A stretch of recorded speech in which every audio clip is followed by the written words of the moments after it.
Nous passons à l'économie toujours, cette fois-ci circulaire, sociale et solidaire avec Frédéric Badina-Serpette.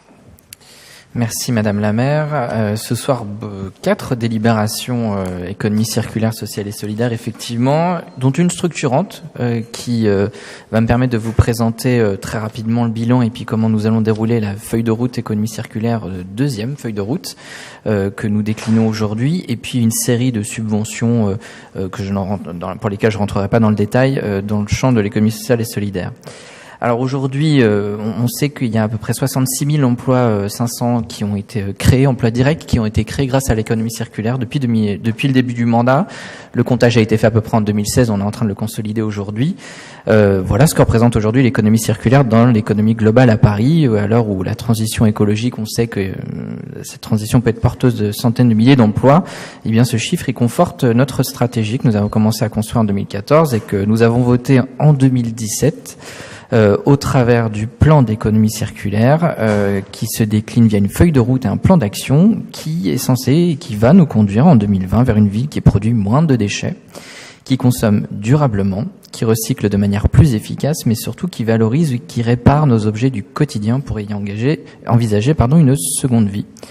On sera ainsi mieux armé pour lutter contre les inégalités et la pauvreté, mais aussi contre la prolifération des déchets, gros sujet sur lequel nous travaillons quotidiennement, notamment avec Gilles Ménède. Alors parmi les objectifs fixés et les réalisations connues, outre l'appui d'un certain nombre de projets structurants dans l'arrondissement, on en parle à chaque fois, donc je ne reviendrai pas dessus, mais voilà, l'arrondissement du 18e reste pionnier sur plein de domaines, notamment dans l'alimentation, avec la Louve, carton plein, mais voilà, j'en reste là. Je citerai juste depuis 2014 et donc concrétisé par ce plan la généralisation du tri des déchets qui sera organisé à la source et cette généralisation qui est prévue pour 2020, expérimentée dans 2 arrondissements parisiens. Voilà, on l'a expérimenté d'ailleurs à la Caisse des écoles dans le 18e, ça fonctionne très bien. J'en profite juste pour dire que si on a prévu de le généraliser pour 2020, la loi ne le rendra obligatoire qu'en 2025. Donc nous sommes déjà en avance par rapport à ce que nous demande la loi. En parallèle, et AFAF en a parlé, ainsi que Douchka, on a engagé la collecte des fruits et légumes sur 53 marchés alimentaires pour les redistribuer, voire les valoriser en compost. Compostage que nous développons par ailleurs à Paris, c'est pas évident, parce que le Parisien a un peu de mal à composter. C'est vrai qu'aujourd'hui, déjà trier chez soi, c'est pas évident, faut trouver la place, et puis composter sur l'espace public ou dans les parcs, on n'a pas encore réussi à généraliser tout ça, donc on continue de travailler dessus. Et puis nous avons aussi décidé d'ouvrir une ressourcerie par arrondissement, ce sera le cas, une nouvelle ressourcerie dans le 18e, dans le courant de l'année 2019, d'accompagner les commerces zéro déchet, etc. Je voudrais en profiter ici pour remercier les services, parce qu'on en parle peu, mais ce sont eux qui sont en capacité aujourd'hui de faire en sorte que la politique publique que nous déroulons au travers de notre feuille de route, elle marche. Voilà, donc je voudrais remercier précisément la DPE et la DE, donc la propreté et les services de l'attractivité de l'économie, qui contribuent largement à la mise en œuvre de ces objectifs et qui sont au quotidien en lien avec les acteurs qui font l'économie circulaire aujourd'hui. Alors, je vous parlais d'une deuxième feuille de route. On a décidé d'accélérer la programmation en définissant une nouvelle salve d'objectifs pour enrichir et préciser notre politique. C'est pour ça, ce soir, je vous présente différentes actions et particulièrement, alors, parmi ces actions, on va travailler sur la sensibilisation, la synergie entre les territoires, donc mieux coordonner notre action d'un arrondissement à l'autre, mais aussi de Paris, depuis Paris vers la première couronne et vers l'Île-de-France.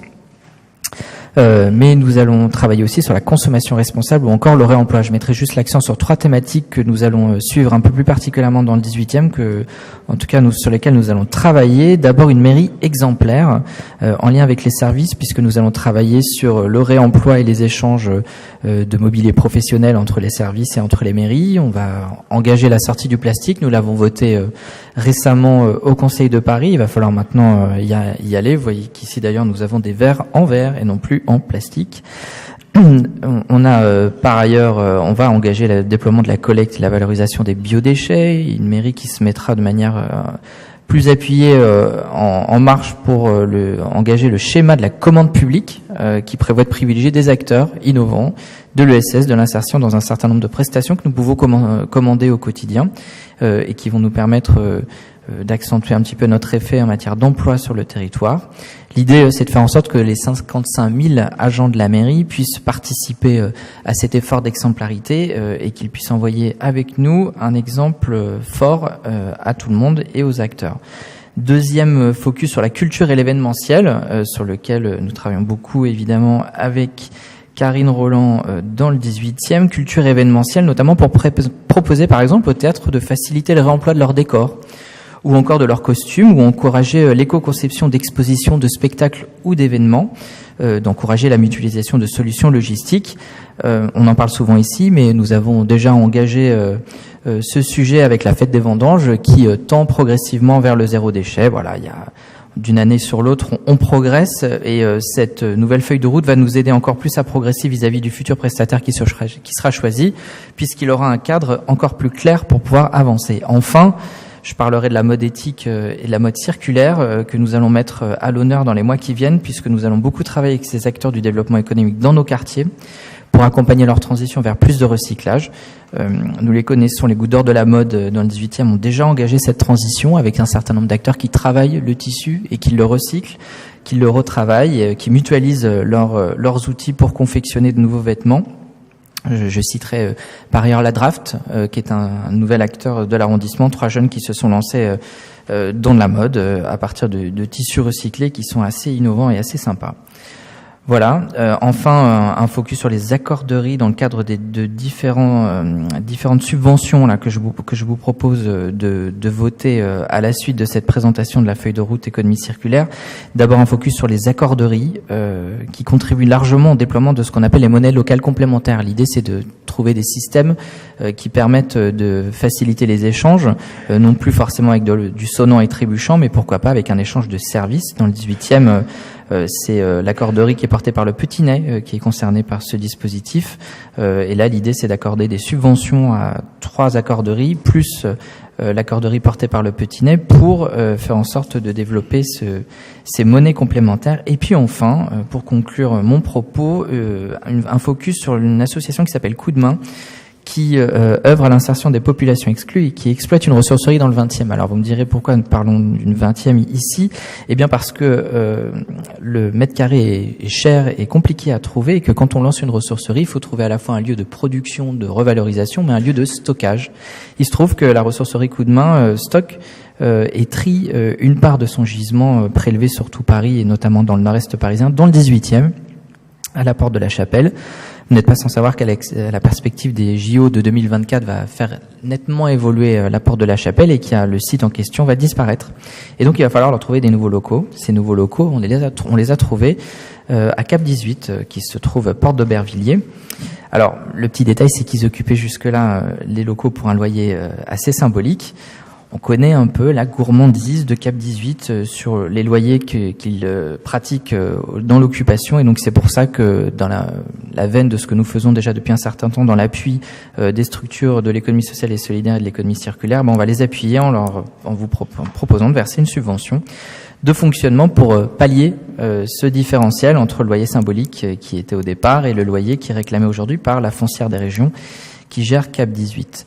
Voilà pour tous ces enjeux. J'ai été un peu rapide, mais je suis évidemment à votre disposition pour des compléments. Et donc, je vous remercie de voter favorablement ces 4 délibérations, des DEV 159, des 273, 268 et 76. Merci beaucoup Frédéric Badina-Serpette. C'est vrai que le 18e est devenu l'un des pôles importants de l'économie circulaire, sociale et solidaire grâce à la mobilisation d'un grand nombre d'acteurs que tu as cités, mais aussi la tienne et celle de l'ensemble de mon équipe. Est-ce que ces délibérations appellent des interrogations ou des commentaires? Philippe Durand. Oui, NPPV DAE 76.